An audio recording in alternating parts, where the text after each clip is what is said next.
বংশীহারি থানার এলাহাবাদ গ্রাম পঞ্চায়েতের শ্রীরামপুরের ৮ ফিট উচ্চতার সিদ্দিকা চলে গেলেন না ফেরার দেশে।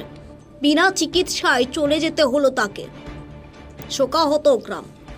দক্ষিণ দিনাজপুর জেলার বংশীহারি ব্লকের ৩ নম্বর এলাহাবাদ গ্রাম পঞ্চায়েতের অন্তর্গত শ্রীরামপুর গ্রামের বাসিন্দা বাবা পেশায় দিনমজুর আফাজউদ্দিন মিয়া এবং মা মনসুরা বিবির মেয়ে সিদ্দিকার উচ্চতা ছিল প্রায় ৮ ফিট, ওজন ছিল ১ কুইন্টাল ২ কেজি।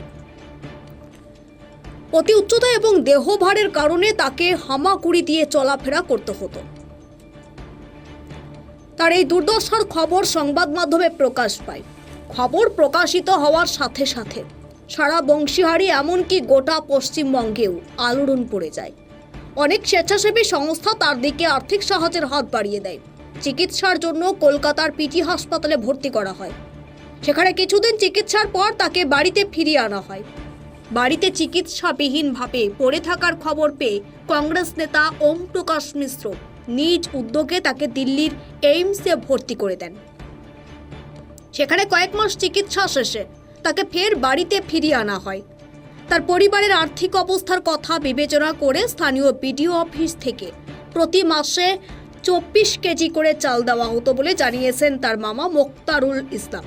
আর্থিক দুর্দশার কারণে দীর্ঘদিন থেকে তার চিকিৎসা বন্ধ ছিল।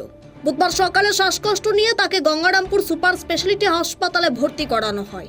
সেখানেই বুধবার দুপুর ১২টা নাগাদ তার মৃত্যু হয়। মৃত্যুর সময় রাজনৈতিক দল থেকে শুরু করে প্রশাসন কোনো রকম সাহায্য করেনি বলে জানিয়েছেন সিদ্দিকার আত্মীয় স্বজনরা। এ বিষয়ে সিদ্দিকার বাবা আফাজউদ্দিন মিয়া জানিয়েছেন,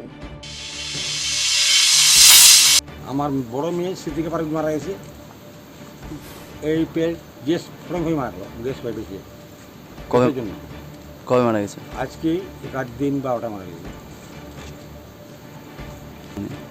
অসুস্থ ছিল না, আমি বহুদিন আগে থেকে অপারেশন করে নিয়েছিলাম দিল্লি থেকে, নিয়ে এসে ভালোই ছিল, কোনো ওষুধ ছিল না।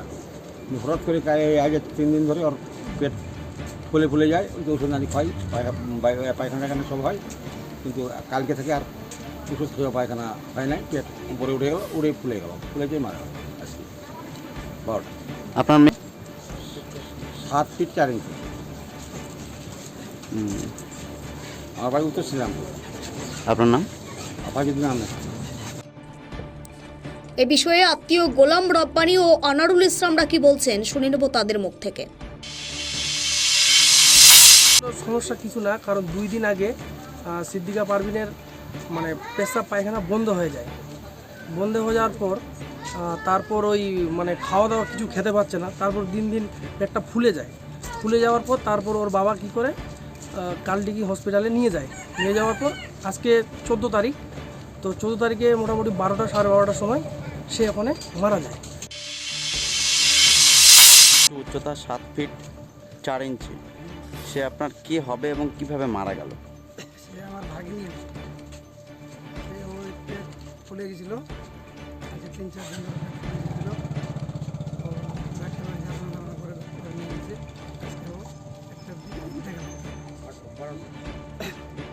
মেয়ের উচ্চতা 8 ফুট 7 ফুট 6 ইঞ্চি। আচ্ছা আচ্ছা। দক্ষিণ দিনাজপুর থেকে সীমান্তের কথার বিশেষ রিপোর্ট। নমস্কার দর্শক বন্ধু, আমি আপনাদেরই বন্ধু সঞ্জয়। দর্শক বন্ধু, আপনি কি কোনো সমস্যায় জর্জরিত হয়েছেন? আপনার সচল ব্যবসা অচল হতে শুরু করেছে? আপনার কি দাম্পত্য জীবনে সুখ শান্তি বিঘ্নিত হচ্ছে? আপনার সন্তানকে নিয়ে আপনি দুশ্চিন্তায় রয়েছেন? আপনার বেকারত্বের কারণে কি আপনি একেবারে হতাশ হয়েছেন? নাকি প্রেম প্রীতি প্রণয় ভালোবাসায় আপনি খুব কষ্ট পাচ্ছেন? দর্শক বন্ধু, সকল গ্রহের অশুভ গ্রহের সমস্যা সমাধানের জন্য আপনারা পেয়ে যাবেন আমাকে আপনাদের শহর বালুরঘাট হোটেল হর্নবিলে। খুব অল্প সময়ের মধ্যে সঠিক জ্যোতিষ সিদ্ধান্তের দ্বারা আপনি হতাশাকে কাটিয়ে আপনি সমাজে প্রতিষ্ঠিত হতে পারেন। তাই আর দেরি কেন? আপনি এই মুহূর্তে স্ক্রিনে যে নাম্বার দেখছেন 9932106280, 9851515456, এই 2টি নম্বরের মধ্যে যে কোনো একটি নম্বরে ফোন করে জেনে নিন কবে কখন আপনারা আমাকে পেয়ে যাবেন আপনাদের বালুরঘাট হোটেল হর্নমিলে। তবে মনে রাখবেন, বুকিং করেই কিন্তু আপনাকে আসতে হবে। দর্শক বন্ধু, সমস্যা সমাধানের জন্য একমাত্র বিশ্বস্ত অ্যাস্ট্রোলজি প্রতিষ্ঠান চলে আসুন হোটেল হর্নমিল। আমি থাকছি আপনাদের সাথে। নমস্কার।